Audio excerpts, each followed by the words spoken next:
اہم خبر سے آپ کو آگاہ کر رہے ہیں۔ D G I S P R کی تبدیلی کے حوالے سے بریکنگ نیوز سامنے آ گئی۔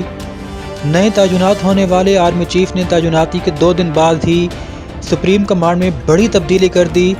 میجر جنرل بابر افتخار کو D G I S P R کے عہدے سے ہٹانے کی خبریں سامنے آ رہی ہیں۔ ذرائع کے مطابق میجر جنرل احمد شریف کو D G I S P R کے اہم عہدے پر تعینات کیا گیا ہے۔ D G I S P R کے بارے میں اہم خبر یہی ہے کہ میجر جنرل احمد شریف کو D G I S P R تعینات کر دیا گیا ہے۔